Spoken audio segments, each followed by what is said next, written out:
Okay, so at the time of filming this, I just survived a giant heat wave, which to me felt like it was the greenhouse heat death of the universe, and that I was living in the last oasis across a barefoot desert, and I really wanted to be sleeping in while not having to be tied to the great chain of being as the wheel goes round and round, because all is known. Muddy water. Point being is, I feel like it's a very appropriate time at the time of this recording to talk about this album. But first, let's make sure we stay hydrated. Beer counts as hydration, right? It's got yeast, like bread. That's good for you, right? You get fat. No, I wouldn't. Why would I get fat? Bread makes you fat. Bread makes you fat?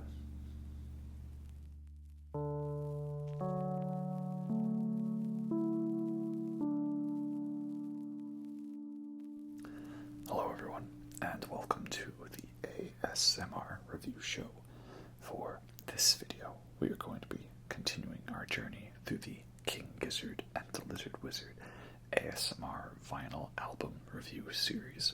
And this next album we have is the final of their run of albums in 2017, coming in right on December 31st, last day of the year, but they still got that album in there, so it still counts as 5 albums in 2017. And this is, of course, Gumboot Soup. What a lovely title. Figuring out something to drink for this album was difficult, but I settled on this orange creamsicle sour from Backcountry Brewing. I'm Not Even Supposed to Be Here Today, which is obviously an homage to Clerks.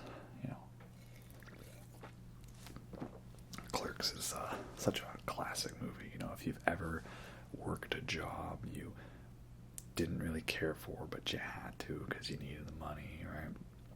And if you ever got called in on your day off, or, you know, something like that happened, right? Where you had to be like, oh, you know, I gotta be here, right? Just the whole day you're saying to yourself, I'm not even supposed to be here today, right? And I felt the color scheme kind of matched the orange and cream kind of color scheme of the album. And the I'm Not Even Supposed to Be Here Today made me think of like the whole, wanting to sleep in, which is a song on the album.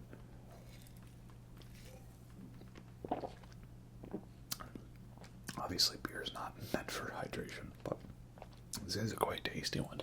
It's orange, but it's got that creaminess to it, like an orange creamsicle, ice cream popsicle, and it's not a in-your-face bittery sour. Some sours can be, right, like all up, like, whoa, sour bitterness, like you like lemon and all that stuff, but this is a bit more subtle of a sour. So yeah, this is a good one. Here's hoping that one's not too much of a seasonal beer, but anyway, let's get to the album. This is Gumboot Soup. So the album cover is a reference to how this is sort of the B-sides album of the 2017 album stretch, because there's these little musical notes coming out of the boot, and perhaps the boot is like the musical brain or something. It's also nails in it, and it's leaking blood. It's all steamy, and that's odd. I'm wondering if this is also like a reference to like destruction of the environment or something, because that is a concept that comes up on a couple of songs throughout this album, as was becoming more prevalent in King Gizzard's work at the time. So like most King Gizzard albums, there's like a style or a theme or a concept behind each album. And the concept for this one, as I mentioned, it's the B-sides album, because throughout the run of the last several albums they were doing, kind of, I want to say, from Nonagon onwards, they were like collecting these extra little tracks and ideas that maybe didn't fully fit into the concept of the album, but they still wanted to keep these ideas around. And so all those songs have now ended up on Gumboot Soup, So it's, you know, a little mishmash, sort of smorgasbord of all these different musical ideas. So this album is like all over the place. Then, in that case, there's the track listing and a photo of the band. And you got a wide variety of songs on here and contributions from all different members of the band. Cookie Dog 69 himself does his own song on this album, Down the Sink. So that's pretty cool. Get the inner sleeve for you. So, yeah, I think the album came about as a result of them figuring out that the fifth album that they had promised could be one with all the leftovers and stuff. But don't let that fool you. This isn't no Oddments. I know Oddments is the odd one out, right? Because it is a B-sides album in a way. And it's got a few banger tracks on there like Vegemite, Hot Wax, and Work This Time. But, you know, overall it wasn't the perfect album, right? Probably the weakest one. This album, Gumboot Soup, though, this one's actually pretty fire, not gonna lie. I really like this album a lot. Obviously it's not top tier Giz material because that would be one of the more fuller forward albums, but for what this one is, yes, a lot of great stuff on here. It's a great collection of songs. It starts off with Beginner's Luck, which is like easily one of their best songs. I think everyone agrees on that. It's kind of like this like casino themed song about like, you know, come on in, play a couple rounds of cards at the casino, right? You know, have a drink and stuff like that. You got Beginner's Luck, and then kind of getting into it, and then cheating on cards to get money and get hooked into it, and then now the police are onto you and you've got to run, right? You know, Beginner's Luck, of course, backfired. Caught red-handed by the eye in the sky. It's a really great song. It's like kind of jazzy, like a Sketches vibe, kind of chill, right? But there's some really nice guitar in there, great flute, mellotron even. Kind of has a bit of a Beatles vibe, I think, to it. A very psychedelic Beatles song. All in all, it's just really great way to open the album to kind of show that this album ain't messing around. Next we have Greenhouse Heat Death, which is a microtonal song. So obviously this one was going to be on Flying Microtonal Banana, the microtonal album. And this one, yeah, it's like about basically like greenhouse gases and emissions, you know, causing the inevitable heat death of the world. So very fun topic.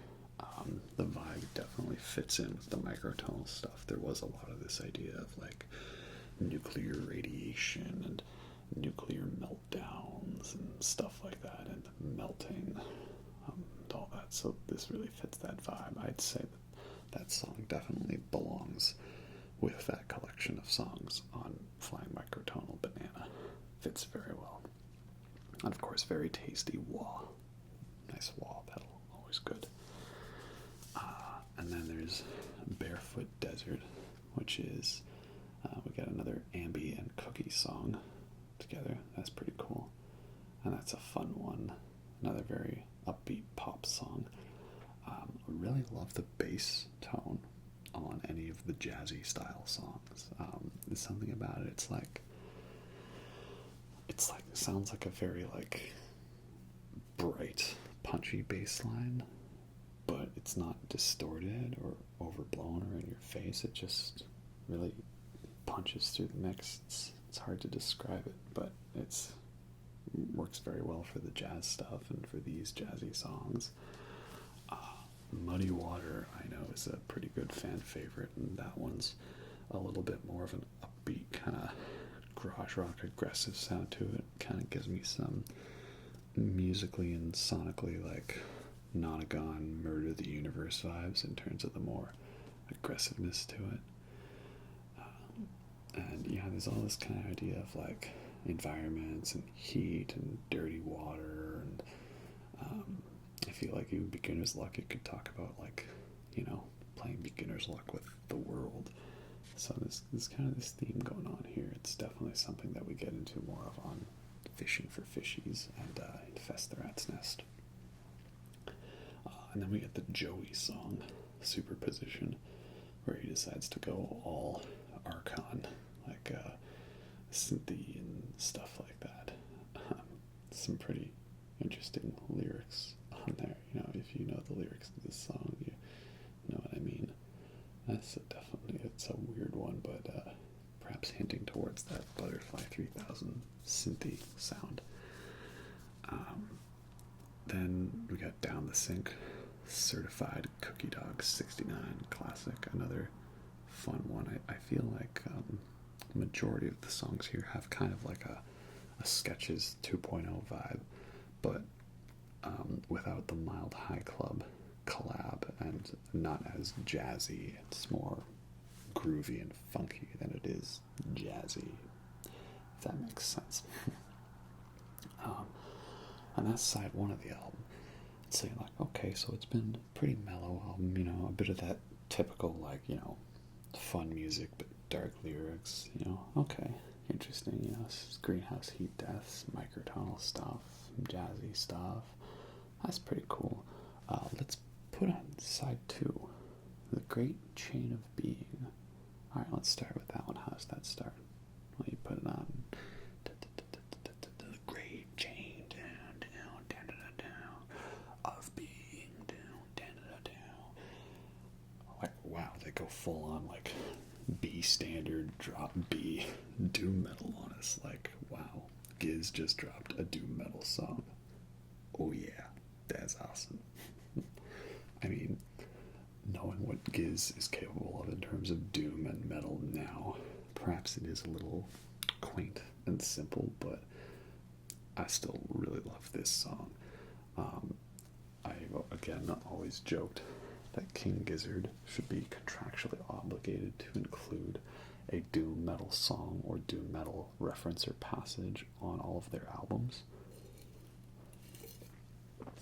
And you were starting to get that vibe with like Doom City on Microtonal Banana, and like some of those heavy bits in Lord of Lightning. The end of Crumbling Castle was definitely getting there. And then finally, we got Great Chain of Being in a full-on doom metal song. And it's a great one. It's a really fun riff, but it's still got some of those odd signatures and timings and offbeats that Giz is known for, so it still feels like them. It doesn't feel out of place. And thankfully we've got lots more doomy, sludgy goodness ever since. Last Oasis, we got another Ambrose, Kenny Smith, Joey Walker song together with Stu. And that's, again, another one, like, Last Oasis and this desert sort of theme to it. And another kind of groovy, jazzy song. It's hard to, how do I say this, like, ever since Polygon to Wannaland, I feel that they've had lots of songs with those polyrhythmic percussion parts to them. I feel like it's something they've just like taken and learned from that album and kept with them ever since, right? The idea of all this odd percussion bits to like accent on the different odd beats. Very fun vibe. All Is Known is very much a Nonagon, I'm in Your Mind, Fuzz, Murder the Universe style song. That guitar tone they had for those albums, that style of riffage, and that garage rock aggressiveness to it, right? And those 7/4 time signatures, right? With the drums being on the offbeat every second measure. Definitely a song that fits into those ones quite well. I'm Sleeping In you know, I'm sleeping in because I'm not even supposed to be here today. It's another very chill track. That's what I like about this album. There's chill stuff, psychedelic stuff, heavy stuff, rock stuff, pop stuff, synthy, weird stuff. It's a very nice blend of all different things that are Giz, and in fact, I might even say this would be a good place to start. It's not where I started with Giz, but in terms of giving you little bits and pieces of everything they're capable of, it does a good job of that. I really like the placement of I'm Sleeping in the track listing, because it's the second last song, and it is a very relaxing song where I just think like, oh, okay, I'm just gonna sleep, I'm just gonna chill.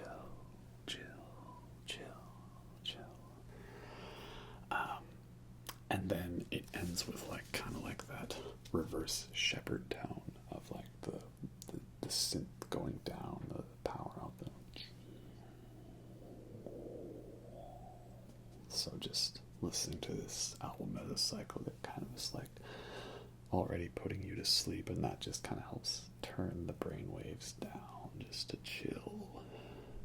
And then in that chill state, there's one more song, and that's The Wheel, which is basically King Gizzard's version of No Quarter by Led Zeppelin or Echoes by Pink Floyd.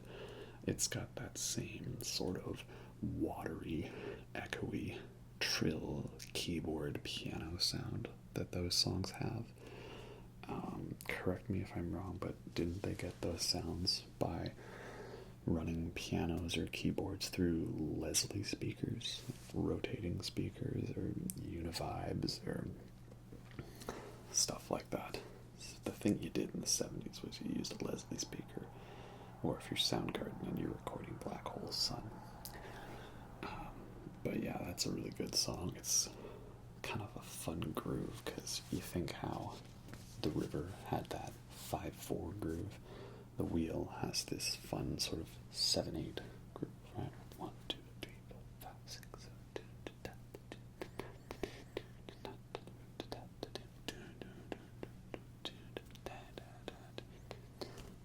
so very cool groove and vibe.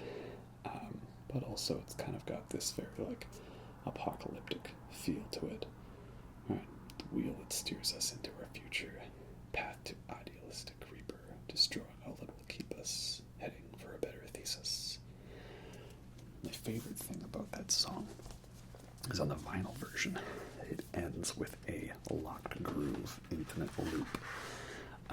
And I remember the first time I listened to this album on vinyl, I was like, had some friends over, put this album on. They're like, oh, yeah, put it on. I just got it. And we were like having a conversation, and then didn't even realize that the song had been looping for quite a while. I'm like, hey, isn't this song going on a while? And then I realized, yeah. So this is the record here, and this is kind of based off the greenhouse heat death, nuclear radiation, environment laid to waste theme. So it's definitely an important part of the album for them to have the record colored like that. I don't know how well you can see it, but it might be hard to focus in terms of what causes the album to have an infinite loop. I feel like sometimes you can kind of see it on the grooves near the last track in the center. Its lining is a little different, but you know, that's the record. Very nice color indeed. It really fits in with the vibe and the theme.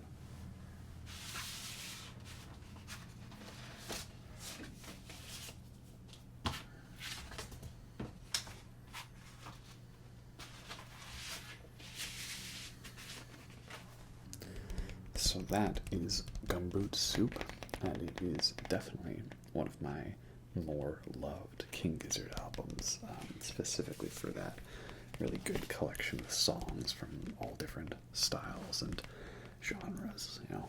And it was cool they managed to get that 5 albums in 2017 promise done by throwing this in there at literally the last day possible. So they ended up taking an entire year off, basically. No albums in 2018, and I don't blame them for it when you were as prolific as Giz was in 2017, and at the time of recording this, well, we've already got 3 albums in a 1-year span currently, right? KG, LW, Butterfly 3000.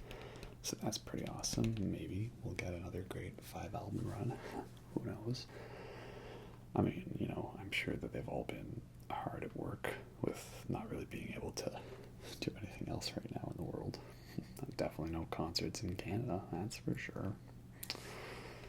So yeah, it's a really, really good one, and I think a lot of people agree with me on that. Like, most people, when they see them do album rankings, they tend to put Gumboot Soup in the top half of albums, towards the upper half.